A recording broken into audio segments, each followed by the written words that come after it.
There's a lot going on in the world of entertainment, so let's get right to it. Our weekly check-in with our friend and celebrity insider, Dyana Williams. Dyana, good to see you. How are you?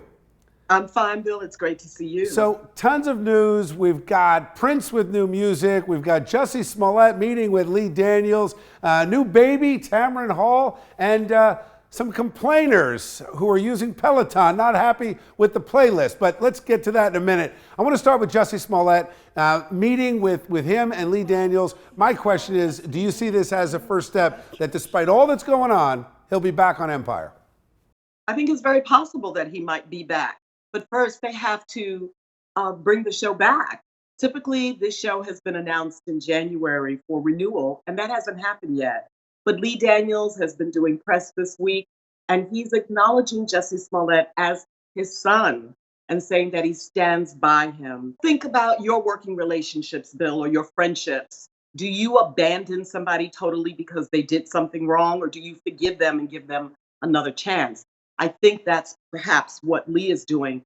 Sounds more than a co-worker relationship, right? It sounds like a mentor, mentee, father-son. Yeah. All right, let's actually, speaking of kids and parents, Tamron Hall, new baby. Our fellow broadcaster, congratulations from Chasing News. Tamron Hall and her music executive husband, Steve Greener, welcomed a baby boy, Moses, on Thursday. So big congrats to Tamron. How big an impact is the Prince release? 15 new songs coming out that have not been released. I mean, the guy coming back into the world beyond the grave. Music lives on 3 years after his passing. On his birthday, June 7th, the estate will release an album called Original. 15, as you mentioned, Bill, 15 previously unreleased tracks of Prince music. I, for one, a big Prince fan. I will be eagerly anticipating this on what would have been his 61st birthday. Wow. You think it's possible this could even outdo some of his major hits while he was alive? I don't think so. No? I don't think so. Okay. Those are classic songs that have been with us for decades. I don't think anything will eclipse what he did while he was alive. Could bring in a whole new generation of Prince fans, though, from young people. That for sure, right? Yeah. So, all right, last thing, Peloton. I read this story that people are spending all this money on this in-home exercise equipment, and they're not happy with the playlist. $2,000 to $4,000 for stationary bikes and treadmills, and an annual membership of $468.